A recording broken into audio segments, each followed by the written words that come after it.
أعوذ بالله من الشيطان الرجيم. قل إنما أنا منذر وما من إله إلا الله الواحد القهار رب السماوات والأرض وما بينهما العزيز الغفار. قل هو نبأ عظيم أنتم عنه معرضون. ما كان لي من علم بالملأ الأعلى إذ يختصمون إن يوحى إلي إلا أنما أنا نذير مبين. إذ قال ربك للملائكة إني خالق بشرا من طين فإذا سويته ونفخت فيه من روحي فقعوا له ساجدين فسجد الملائكة كلهم أجمعون إلا إبليس استكبر وكان من الكافرين. قال يا إبليس ما منعك أن تسجد لما خلقت بيدي أستكبرت أم كنت من العالين. قال أنا خير منه خلقتني من نار وخلقته من طين قال فاخرج منها فإنك رجيم وإن عليك لعنتي إلى يوم الدين.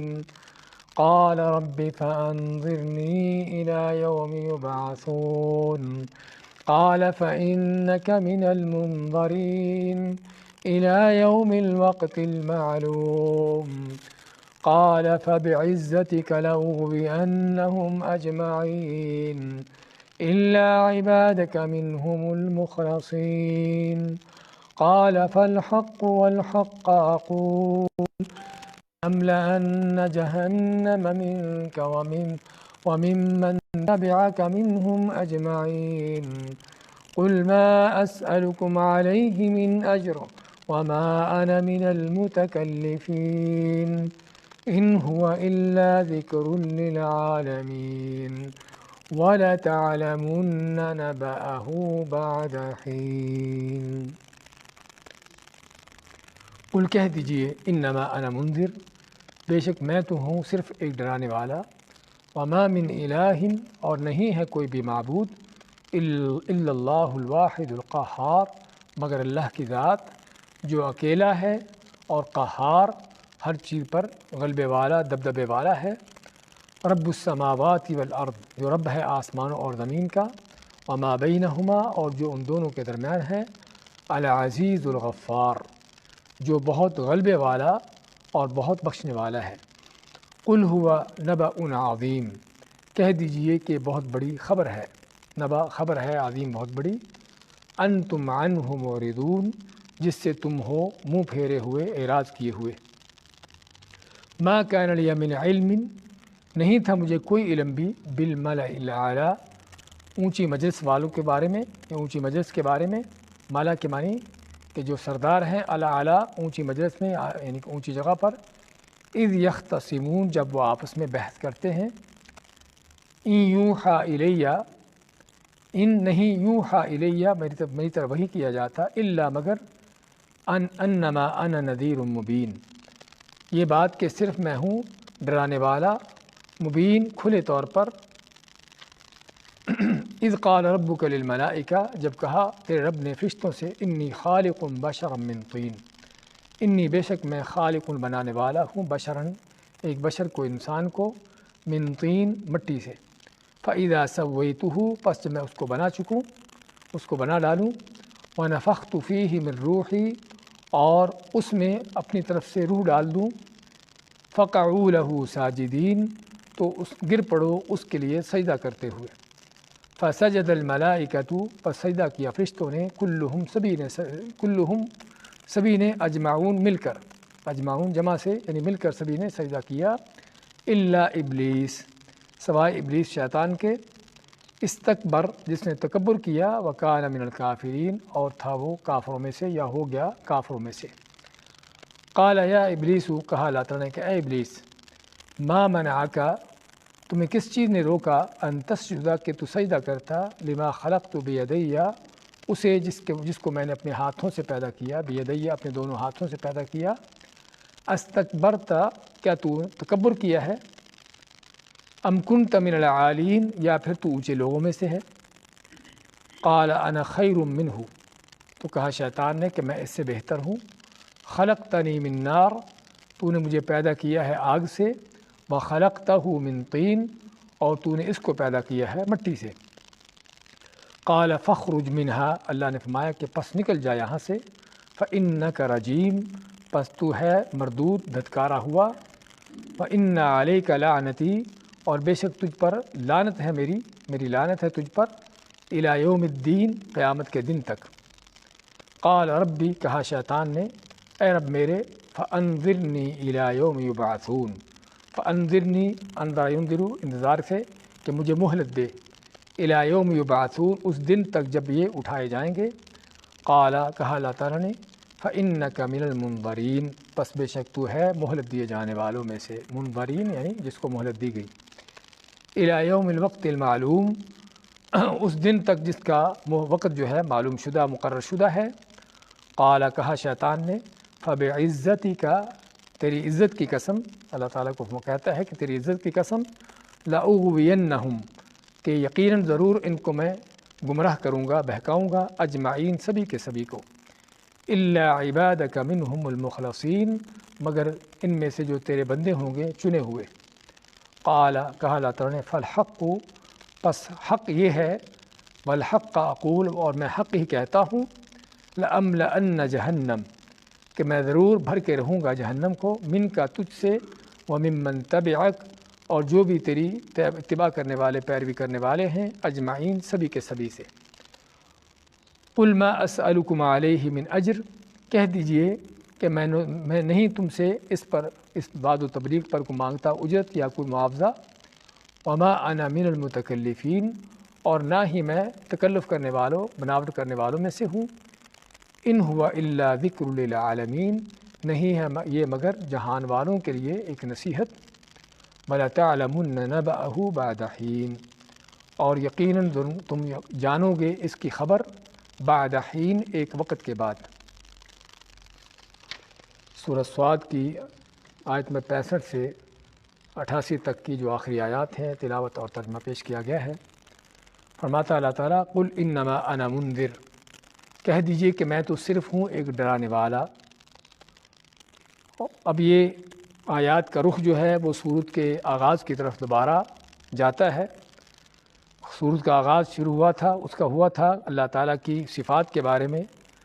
رسول کریم صلی اللہ علیہ وسلم کی نبوت کے بارے میں، قیامت کے بارے میں۔ تو اس کے بعد اللہ تعالیٰ نے اس صورت میں مختلف انبیاء کے واقعات عبرت کے طور پر اور سبق کے طور پر ذکر کیے کہ مسلمانوں کے لیے، مومنوں کے لیے ایک اس میں نصیحت ہے، نمونہ ہے اور سبق ہے۔ اس کے بعد پھر صورت کا جو اصل مقصد ہے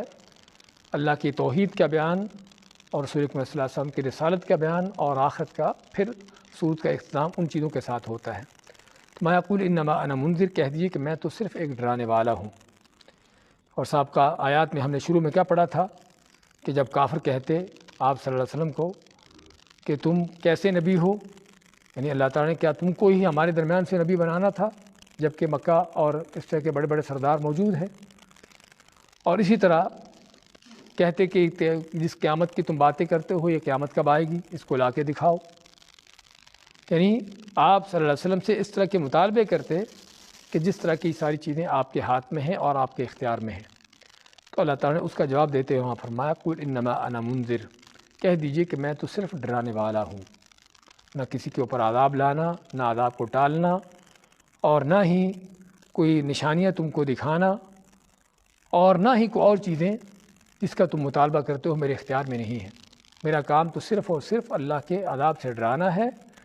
جو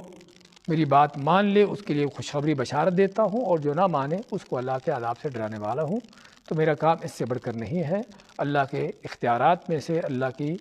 یعنی کہ صفات میں سے میرے پاس کوئی صفت یا کوئی اختیار نہیں ہے، وہ صرف اللہ ہی کے پاس سارے اختیارات ہیں۔ اور اسے فرمایا وما من الہ الا اللہ الواحد القہار۔ پہلے اللہ تعالیٰ نے آپ صلی اللہ علیہ وسلم کی حقیقت بیان کی کہ آپ کی حقیقت صرف ایک نبی رسول سے بڑھ کر نہیں ہے۔ یعنی اللہ تعالیٰ نے اگر آپ کو کوئی عزت مقام دیا ہے، کوئی شرف و منزلت دی ہے، تو اس کا معنی یہ نہیں کہ آپ اللہ تعالیٰ کے شریک ہو گئے ہیں، آپ کے اندر اللہ کی کچھ صلاحیتیں، اللہ کے اختیارات آپ کو مل گئے ہیں، ایسی چیز نہیں ہے۔ آپ کا مقام، آپ کا منصب صرف اور صرف رسالت کا ہے، لوگوں کو اللہ کا پیغام پہنچانے کا ہے، جو اس کو قبول کر لے اس کو بشارت خوشخبری دینے کا ہے، اور جو نہ کرے اس کو اللہ کے عذاب سے ڈرانے کا ہے۔ یہ ہے آپ صلی اللہ علیہ وسلم کی جو حیثیت ہے اور آپ کا مقام ہے۔ باقی اس کے بعد معبود کون ہے، رب کون ہے، کس کے اختیارات ہیں، کس کو کون صلاحیتوں کا مالک ہے، اس کا اللہ فرماتا ہے وَمَا مِنْ إِلَٰهٍ، اور نہیں ہے کوئی بھی الہ۔ اور یہ انداز جو الفاظ کا کہ جس چیز کی سختی سے نفی کرنا ہو، اس کو اس انداز سے ما من الہ، کہ کوئی کسی طرح کا الہ معبود نہیں، کسی طرح کی اس کے اندر کوئی نہ الہ معبود ہونے کی صفت ہے کسی اللہ کے علاوہ کسی اور کے اندر، نہ کوئی صفت ہے الہ معبود ہونے کی، اور نہ ہی اس کے پاس اس طرح کا کوئی اختیار ہے کہ اس کی معمولی سی بھی عبادت کی جا سکے۔ تو اس لیے وما من الہ، کہ کسی طرح کا کوئی بھی الہ اللہ کے سوا نہیں، الا اللہ، سوائے اللہ کے، الواحد القہار۔ آگے اللہ نے اپنی کچھ صفات بیان کی اپنے ناموں کے ساتھ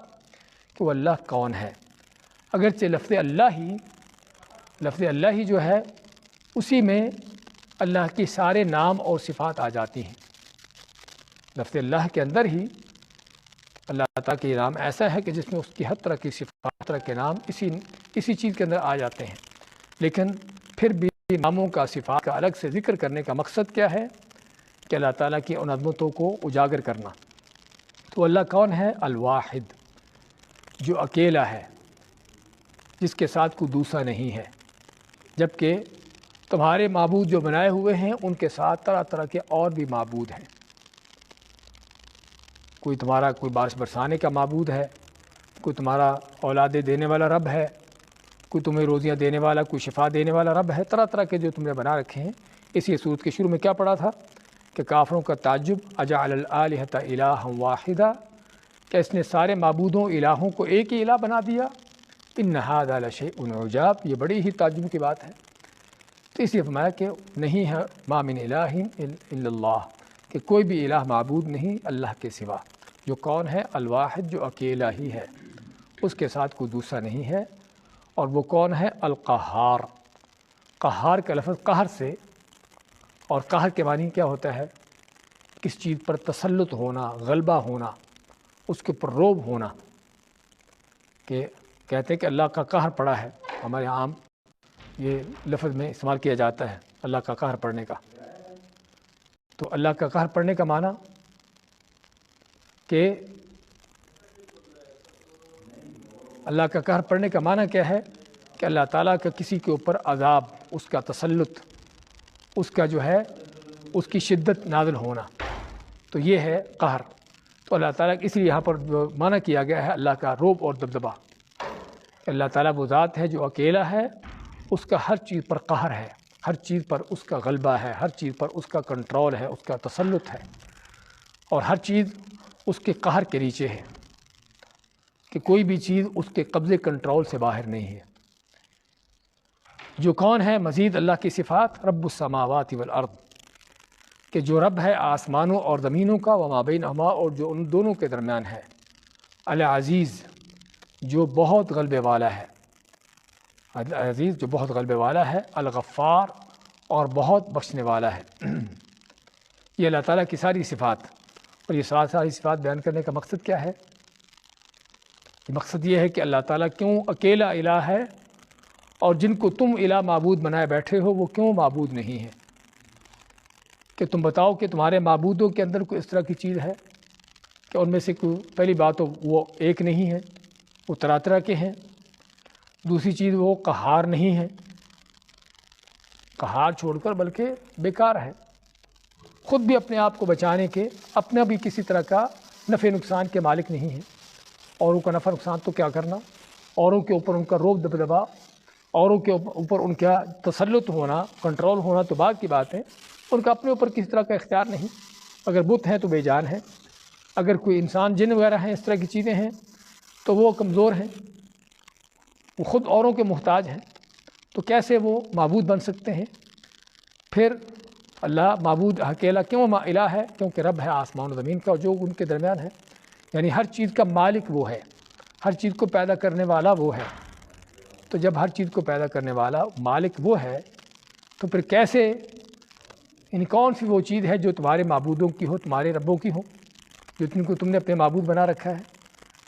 یہ دلیل اس بات کی کہ رب ہے وہی معبود ہے، کیونکہ وہ رب ہے آسمان اور زمین کا اور جو کچھ ان کے درمیان ہے۔ اور پھر مزید العزیز، اس کا ہر چیز پر غلبہ ہے، ہر چیز اس کے انڈر ہے، اس کے ماتحت ہے، ہر چیز پر وہ غالب ہے۔ اور عزیز کے اندر دو معنی آتے ہیں ہمیشہ، ایک غلبے کا معنی جو قہر کے قریب ہے، اس کے یعنی قریب اس کا معنی ہے، اور دوسرا عزیز کے اندر اللہ کی عزت، اس کا وقار، اس کی شان و منزلت۔ اور غفار اتنا عظیم ہونے کے باوجود بڑا ہی وہ بخشنے والا ہے، کسی کو بخشنا، کسی کو معاف کرنا، کسی کو گناہوں کو معاف کر کے اس کو جنتوں کا مستحق بنانا، اس کا لائق بنانا، یہ کس کا کام ہے؟ صرف اللہ کا ہے، نہ کسی انسان کے اختیار میں ہے، نہ کسی جن کے اختیار میں ہے، اور نہ کسی اور معبود کے جن کو تم اپنے معبود بنائے بیٹھے ہو۔ تو اللہ تعالیٰ کے سارے نام جس میں اللہ تعالیٰ کی صفات ہیں اس کے حقیقی معبود ہونے کی۔ اس کے بعد میں قل ہوا نبأ عظیم، یعنی کہ جو کچھ ذکر ہوا یہ سبھی کچھ کیا ہے؟ یہ بہت بڑی خبر ہے۔ بہت بڑی خبر کا معنی کہ اس اللہ کو کہ جو ان عظیم صفات کا، ان عظیم صفتوں کا مالک ہے، ہاں یہ وہ حقیقی معبود ہے۔ یہ وہ عظیم خبر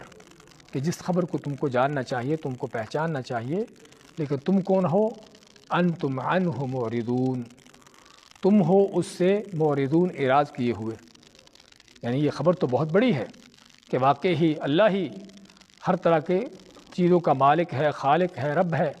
اور حقیقی معبود ہے، لیکن تم ہو کہ تم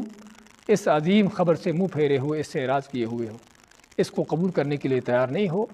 اور بلکہ تم نے اللہ کے ساتھ اوروں کو یعنی کہ معبود بنا رکھا ہے۔ تو ما قل هو نبأ عظیم کہہ دیجیے کہ بہت بڑی خبر ہے جس کو انتم عنہ معرضون، جس سے تم منہ پھیرے ہوئے ہو۔ ما كان لي من علم بالملأ الاعلی، پھر اللہ تعالیٰ رسول اکرم صلی اللہ علیہ وسلم کے حوالے سے پھر سے آپ کا بیان فرماتا ہے کہ جس طرح کہ آپ صلی اللہ علیہ وسلم صرف ایک ڈرانے والے ہیں، صرف لوگوں کو اللہ کے عذاب کی تنبیہ کرنے والے ہیں، آپ کا اختیار اس سے بڑھ کر نہیں ہے۔ اسی طرح اس کے ساتھ کیا ہے کہ اللہ تعالیٰ کی طرف سے جو علم ملتا ہے وہ بھی صرف اور صرف اللہ کے اختیار سے آپ کو مل رہا ہے، جو کچھ مل رہا ہے اس سے بڑھ کر نہیں۔ یعنی آپ کے پاس جو بھی معلومات ہیں، آپ کو جو بھی کچھ حاصل ہو رہا ہے وہ بھی محض اللہ کی وحی سے آپ کو مل رہا ہے۔ اگر وہ نہ ہوتا تو آپ کو بھی کسی چیز کا پتہ نہ ہوتا۔ اس لیے اب مزید، اور اس میں کوئی شک نہیں کہ آپ صلی اللہ علیہ وسلم کی صداقت کا بیان ہے کہ آپ جو کچھ تم کو لا کر سناتے بتاتے ہیں وہ اللہ کی وحی کے ساتھ ہے، نہ کہ اپنی طرف سے ہے۔ تو اسے ما کان لی من علم بالملأ الاعلی، نہیں ہے مجھے کسی طرح کا علم، یہاں پر بھی وہی انداز، ما کان لی من علم، کسی طرح کا کوئی علم نہیں مجھے، بالملأ الاعلی، جو ملا کے معنی جس طرح ہم پہلے بھی ذکر کرتے چلے آئے ہیں کہ جو بڑے لوگ ہوتے ہیں سرداروں کی شکل میں، تو جو بڑے اونچے لوگ ہیں الاعلی اور اونچی جگہوں پر ہیں، ان کا مجھے کوئی علم نہیں۔ اذ یختصمون، جب وہ آپس میں بحثیں کرتے ہیں، آپس میں ان کی بات چیت ہوتی ہے۔ اور مراد اس سے ملا اعلیٰ سے مراد کون ہیں؟ اللہ کے فرشتے، کیونکہ یہ وہ لوگ ہیں جو اعلیٰ مجلس میں ہیں اور اعلیٰ مقام پر ہیں اللہ تعالیٰ کے ہاں۔ تو ما کان لی من علم، کہ ان فرشتوں کے معاملات کیا ہیں، ان کے آپس میں کیا بات چیت ہوتی ہے، اللہ تعالیٰ کے احکامات کس طرح ایک دوسرے کو سناتے ہیں، ان کے اندر اور اللہ تعالیٰ کے ان احکامات پر کیا ان کے آپس میں بات چیت ہوتی ہے۔ تو اللہ تعالیٰ کہ آپ ان کو کہہ دو کہ مجھے ان چیزوں کا کچھ پتہ نہیں، مگر اللہ تعالیٰ جو وحی کر دے، ان یوحا الی الا انما انا نذیر مبین، نہیں میری طرف وحی کی جاتی مگر اس بات کی کہ میں تو ہوں کھلے طور پر ڈرانے والا۔ یعنی اوپر کی دنیا میں، ملا الاعلیٰ میں، یا یعنی کہ عالم علوی جس کو ہم کہتے ہیں، عالم علوی یعنی اوپر کا جہان، وہاں پر کیا ہوتا ہے کیا نہیں ہو رہا، فرشتے آپس میں کیا باتیں کرتے ہیں، یہ بھی وہ ساری چیزیں ہیں کہ جو مجھے اس وقت تک علم نہیں ہوتا جب تک وحی نہیں آتی۔ وحی آتی ہے تو مجھے پتہ چلتا ہے کہ وہاں پر اللہ تعالیٰ کا کیا حکم صادر ہوا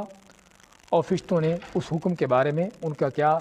کس طرح سے اس کو قبول کیا، اس پر عمل کیا۔ تو یہ ساری چیزیں یعنی کہ مجھ پر وحی آتی ہے تو پتہ چلتا ہے۔ اور اس میں اس بات کا بیان ہے کہ رسول کریم صلی اللہ علیہ وسلم کس طرح سے اللہ کے بندوں میں سے ایک بندے ہیں، بشر ہیں کہ جن کو اللہ تعالیٰ نے بشر انسان بنانے کے ساتھ ساتھ رسالت نبوت سے نوازا ہے، اور آپ کو وہی علم ہے جو اللہ تعالیٰ آپ کو دیتا ہے، اس سے بڑھ کر نہیں ہے۔ اور یہ ساری چیزیں اس بات کے لیے کہ اگر رسول کریم صلی اللہ علیہ وسلم جن کا یہ مقام اور مرتبہ اللہ تعالیٰ کے ہاں کہ نبیوں کے امام جہانوں کے سردار ہیں، اللہ کی صلاحیتوں میں، اللہ کے اختیارات میں، اللہ کی بادشاہت میں، اللہ کی خدائی میں، رب اللہ کی عبادت میں ان کا کوئی حق نہیں، تو پھر ان کے بعد کون ہے کہ جس کو اس چیز کا کوئی حق ہو سکے؟ اور یہ قرآن کا انداز ہم کئی جگہوں پر دیکھتے پڑھتے ہیں کہ اللہ تعالیٰ نے خصوصاً رسول اکرم صلی اللہ علیہ وسلم کے حوالے سے خاص طور پر ذکر کیا کہ اگر آپ کے پاس کوئی اس طرح کے اختیارات نہیں ہیں، آپ کے پاس کوئی اللہ تعالیٰ کے یعنی کہ اختیارات میں سے، اللہ تعالیٰ کے معاملات میں سے کسی چیز کا اختیار نہیں، تو پھر دوسرا کون ہے کہ جو ان چیزوں کا اختیار رکھتا ہو؟ حتیٰ کہ علم بھی جو آپ کو ملتا ہے وہ بھی صرف اور صرف اللہ تعالیٰ کی طرف سے وحی سے مل رہا ہے۔ اگر نہ ہو تو آپ کو کچھ پتہ نہ ہو کہ آسمانوں پر کیا ہو رہا ہے۔ اور اس سے معلوم کیا ہوتا ہے؟ اس سے معلوم ہوتا ہے کہ ہمارے ہاں دجال، وہ دھوکے دینے والے کہ جو لوح محفوظ کو جا دیکھتے ہیں اور اللہ کے فرشتوں کے ہاں کیا بات چیت ہوتی ہے اس کو بھی وہ سن لیتے ہیں، بتا دیتے ہیں، اور اس طرح کی ساری چیزیں یہ کس قدر بڑی دجالی ہے، جھوٹ ہے، جس کی کوئی حقیقت نہیں۔ اسی ملأ الاعلیٰ کے حوالے سے ایک صحیح حدیث ہے ترمذی کی کہ جس میں رسول کریم صلی اللہ علیہ وسلم نے ایک دن فجر کی نماز پڑھائی اور نماز پڑھانے میں آپ کافی لیٹ ہو گئے۔ حضرت معاذ بن جبل کی حدیث سے فرماتے ہیں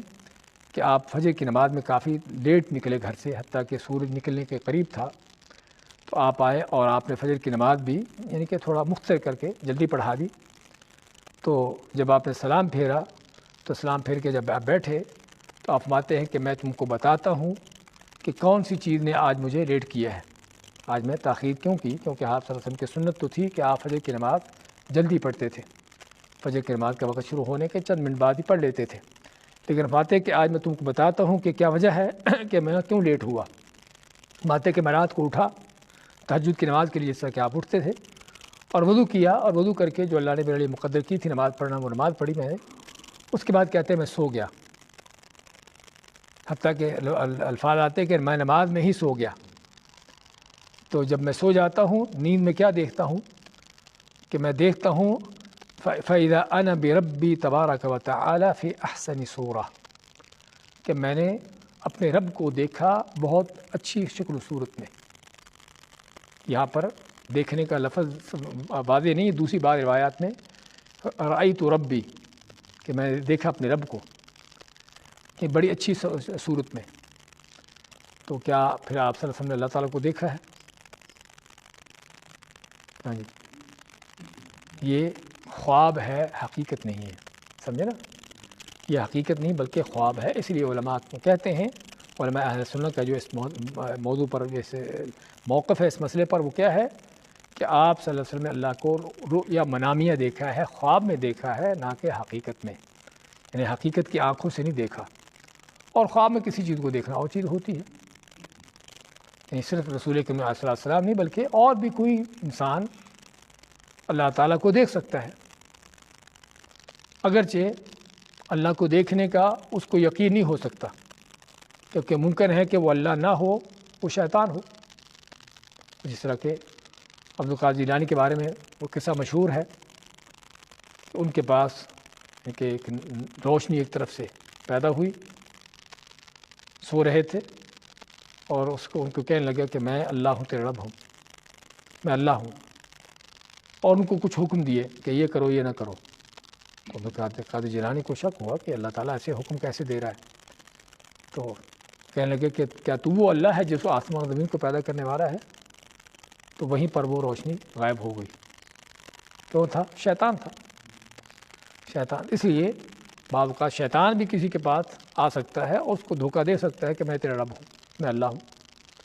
نبی کریم صلی اللہ علیہ وسلم کے حوالے سے بھی اکثر و بیشتر دعوے کیے جاتے ہیں کہ میں نے اللہ کے نبی کو دیکھا، تو ان کے بارے میں کیا ہے؟ نبی کریم صلی اللہ علیہ وسلم کا فرمان ہے، صحیح مسلم کی حدیث میں آپ فرماتے ہیں کہ جس نے مجھے خواب میں دیکھا اس نے مجھے حقیقت میں دیکھا، کیونکہ شیطان میری شکل و صورت نہیں اپنا سکتا، لیکن یہ اس کے لیے ہے جس کو پتہ ہو کہ اللہ کے نبی صلی اللہ علیہ وسلم کی شکل و صورت کیا ہے۔ اس لیے اگر کوئی دعویٰ کرتا ہے کہ میں نے نبی صلی اللہ علیہ وسلم کو خواب میں دیکھا ہے تو اسے پوچھیں گے کہ آپ مجھے بتاؤ کہ آپ نے جو شکل دیکھی وہ کیا تھی؟ آپ شکل وہ بتا دے کہ داڑھی منڈا تھا تو صاف پتہ ہے کہ وہ شیطان تھا۔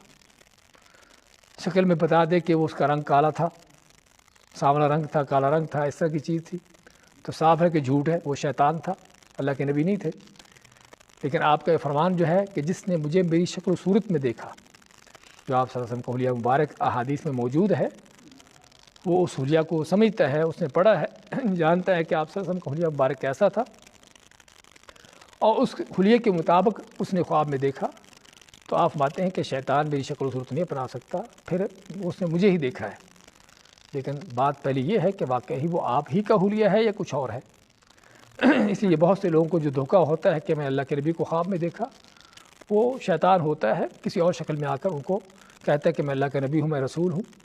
اس طرح کو ان کو دھوکہ دیتا ہے۔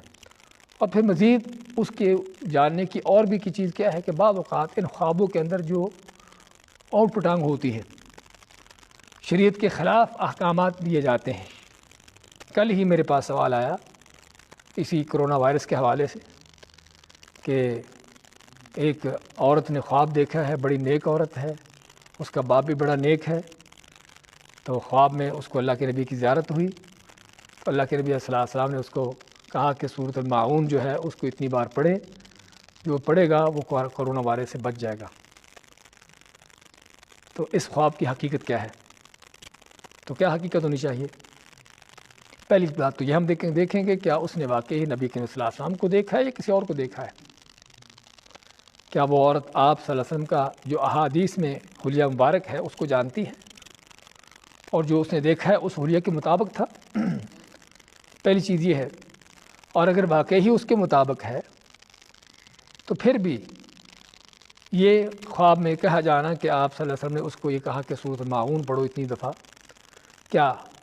قرآن و حدیث میں ہے کہ سورۃ الماعون بیماریوں کی شفا ہے؟ ہاں، قرآن شفا ہے، وَنُنَزِّلُ مِنَ الْقُرْآنِ مَا هُوَ شِفَاءٌ وَرَحْمَةٌ لِلْمُؤْمِنِينَ، پورا کا پورا قرآن شفا ہے، کوئی شک نہیں۔ لیکن کسی صورت کو مخصوص کرنا اگر ہمارے پاس کوئی دلیل ہے، اسی لیے خوابوں کے حوالے سے رسول اکرم صلی اللہ علیہ وسلم کے حوالے سے اگر کوئی چیز دیکھتا ہے، اگر واقعی اس نے، پہلی بات تو آپ کی شکل و صورت ہے یا نہیں ہے، آپ کا حلیہ ہے یا نہیں ہے۔ اگر آپ کا حلیہ نہیں ہے تو پھر جھوٹ ہے۔ اگر آپ ہی کا حلیہ ہے، پھر اس نے جو چیز دیکھی اس کی حقیقت کو دیکھا جائے گا کہ وہ حقیقت کیا ہے۔ اگر تو وہی چیز ہے جو قرآن و سنت میں موجود ہے جس کا حکم، تو ہم کہیں گے کہ اسی کی تصدیق ہے، کوئی شک نہیں، ٹھیک ہے، مشکل نہیں، ہم اس کو لیں گے۔ اور اگر اس کے مخالف ہے، یعنی قرآن و حدیث میں تو کوئی ایسا حکم نہیں ہے کہ جو حکم اس خواب میں دیا جا رہا ہے، تو پھر اس کا معنی کہ وہ حکم جو ہے وہ قابل عمل نہیں ہے۔ کس لیے؟ کہ اللہ کا دین، اللہ کی شریعت خوابوں کا دین نہیں ہے۔ خیر، ہماری بات چلی یہاں پر چاہیے آپ کے خواب کے حوالے سے کہ آپ نے اللہ تعالیٰ کو دیکھا، تو اللہ تعالیٰ کو آپ نے خواب میں دیکھا ہے، حقیقت کی نگاہ سے نہیں دیکھا۔ اس لیے عائشہ کیا فرماتی ہیں کہ جو آدمی یہ کہتا ہے کہ محمد صلی اللہ علیہ وسلم نے اللہ تعالیٰ کو اپنی حقیقت کی نگاہوں سے دیکھا ہے، وہ آدمی جھوٹا ہے۔ تو اس خواب میں فرماتے ہیں کہ میں نے اللہ تعالیٰ کو دیکھا تو بڑی اچھی شکل و صورت میں۔ تو اس کے بعد فرماتے ہیں کہ آپ نے فرمایا کہ یا محمد، اے محمد، قلت لبیک، کہ اللہ میں حاضر ہوں۔ قال فیما یختصم الملأ الاعلیٰ، ہماری بات چلی ملأ الاعلیٰ سے، تو اس حدیث میں اسی کا بیان ہے کہ محمد تم جانتے ہو کہ ملأ الاعلیٰ جو ہے، اللہ تعالیٰ جو فرماتا ہے کہ ما کان لی من علم بالملأ الاعلیٰ اذ یختصمون، کہ ملأ الاعلیٰ کی کس چیز پر جو ہے بحث ہوتی ہے، کس چیز پر ان کی بات چیت ہوتی ہے، تو آپ ماتے کہ لا ادری، حتیٰ کہ آپ فرماتے ہیں کہ اللہ تعالیٰ نے مجھے 3 بار مجھ سے پوچھا اور میں بار بار یہی کہتا رہا کہ میں نہیں جانتا۔ قلت لا ادری قالها 3، تو اس کے بعد فرماتے ہیں کہ اللہ تعالیٰ نے مجھے میرے کندھوں کے درمیان ہاتھ رکھا، فرأیت وضع کفہ بین کتفی، آپ اللہ تعالیٰ کے جو کف ہے، اللہ تعالیٰ کی ہتھیلی ہے، اس کو فرماتے ہیں کہ میں نے کندھوں کے درمیان یعنی کہ اس کی ٹھنڈک محسوس کی، حتیٰ کہ آپ کی یعنی کہ اللہ تعالیٰ کی انگلیوں کی ٹھنڈک جو ہے وہ محسوس کی۔ اب یہ اس کی حقیقت کیا ہے؟ اللہ تعالیٰ کی صفات کے حوالے سے ہمارا عقیدہ کیا ہے کہ اللہ اعلم بمرادہا، کہ اس کی حقیقت کیا ہے اللہ تعالیٰ ہی جانتا ہے کہ اللہ تعالیٰ جو کائنات میں سب سے بڑا ہے، کیسے رسول اکرم صلی اللہ علیہ وسلم کے دونوں کندھوں کے درمیان اللہ تعالیٰ کی ہتھیلی آ گئی۔ تو یہ وہ چیزیں ہیں کہ جس کی ہم تفسیر میں جب صحابہ کرام بھی نہیں گئے، آپ نے صحابہ کرام کو بڑی جماعت میں یہ خواب سنایا ہے، کسی صحابی سے آپ سے نہیں پوچھا کہ اللہ تعالیٰ کے ہتھیلی آپ کے کندھوں کے درمیان آ گئی اور یہ کیسے ہوا اور کیسے آپ انگلیوں کی ٹھنڈک محسوس ہوئی۔ تو ان چیزوں کو ہم جس طرح ذکر ہوئی ہیں اسی طرح بیان کریں گے بغیر اس کی تفصیل میں جائے، کیونکہ اللہ تعالیٰ کی صفات اس کی حقیقت کو وہی جانتا ہے۔ تو خیر اس میں کیا ہے، تو اس کے بعد فرماتے ہیں آپ صلی اللہ علیہ وسلم فتجلی لکل شیء وعرفتہ، کہ مجھے ہر چیز میرے سامنے آ گئی اور ہر چیز کو میں نے پہچان لیا۔ پھر اللہ نے پوچھا اے محمد اب بتاؤ کہ ملاء الاعلیٰ کس چیز میں ان کی بحث ہوتی ہے؟ تو آپ نے فرمایا کہ قلت فی الکفارات، کہ ملاء الاعلیٰ کی فرشتوں کی جس چیز پر بحث ہوتی ہے، آپس میں بات چیت ہوتی ہے، وہ کیا ہوتی ہے کہ کون کون سے انسانوں کے لوگوں کے اعمال ہیں جن سے ان کے گناہوں کا کفارہ ہوتا ہے۔ پوچھا کہ وہ کفارات کیا ہیں؟ آپ ماتے ہیں کہ اپنے قدموں سے چل کر مسجدوں کو جانا، جماعتوں کے لیے نمازوں کے لیے قدموں سے چل کر مسجدوں کو جانا اور مسجد میں جا کر پھر نماز کے انتظار میں بیٹھے رہنا، اور اسی طرح مشکل اوقات میں اچھی طرح وضو کرنا، اسباغ الوضوء فی المکروہات، کہ جب مشکل اوقات ہوں، سردی کا وقت ہو، ٹھنڈا پانی ہو، اس طرح کے مشکل حالات ہوں، ان حالات میں بھی وضو اچھے طریقے سے کرنا۔ ہاں یہ وہ چیزیں ہیں جو انسانوں کے گناہوں کے کفارات ہیں۔ پھر فرماتے ہیں کہ اور کیا، پھر فرماتے ہیں قلت اطعام الطعام، مزید یہ ہے کہ لوگوں کو کھانا کھلانا، ولین الکلام اور بات چیت میں نرمی کرنا، والصلاۃ باللیل والناس نیام، اور رات کو جب سو رہے ہوں لوگ اس وقت اللہ کی بارگاہ میں کھڑے ہو کر نمازیں پڑھنا۔ پھر اللہ تعالیٰ فرماتا ہے کہ اے محمد سوال کرو جو تم سوال کرنا چاہتے ہو۔ تو آپ نے اس وقت جو اللہ سے سوال کیا، دعا کی، وہ دعا کیا ہے؟ اللہم انی اسألک فعل الخیرات وترک المنکرات وحب المساکین وان تغفر لی وترحمنی واذا اردت فتنة فی قوم فتوفنی غیر مفتون۔ آپ نے جو دعا کی بڑی عظیم دعا ہے۔ دعا کیا ہے؟ اللہم انی اسألک فعل الخیرات، اے اللہ میں تجھ سے نیکی کے کاموں کا سوال کرتا ہوں،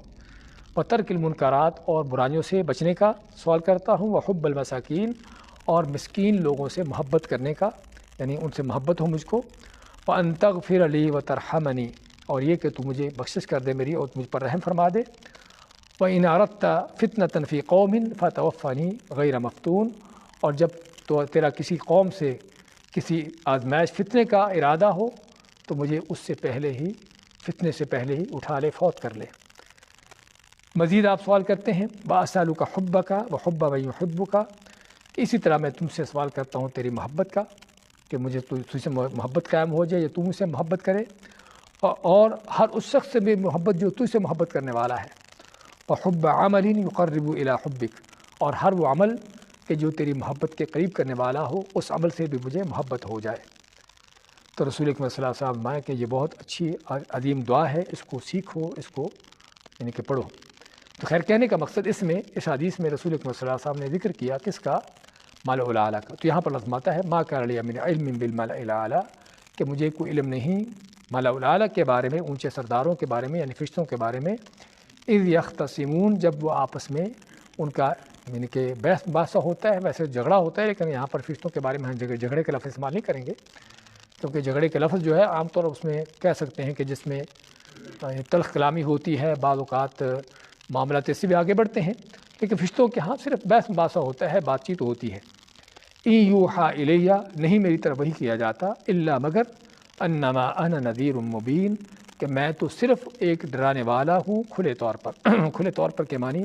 کہ اللہ تعالیٰ کے احکام کو، ہر چیز کو کھول کھول کر بیان کر دوں، اور لوگوں کے لیے جو بھی ان کے یعنی کہ نقصان کی چیز ہو سکتی ہے دنیا آخرت میں، اس کے ان کو تنبیہ کر دوں تو میرا کام تو صرف اس حد تک ہے، اس سے بڑھ کر نہیں۔ اذ قال ربک للملائکہ، اب فرشتوں کے ایک جب اللہ نے بحث مباحثے کا ذکر کیا تو اب اللہ نے اس کے آگے مثال بھی دے دی کہ فرشتوں کا بحث مباحثہ کیسے ہوتا ہے اور کس طرح سے تاریخ میں ہوئے ہیں، اللہ نے اس کے آگے مثال دے دی ہے۔ تو انشاءاللہ اس کو کل مکمل کرتے ہیں۔ بارک اللہ فیکم۔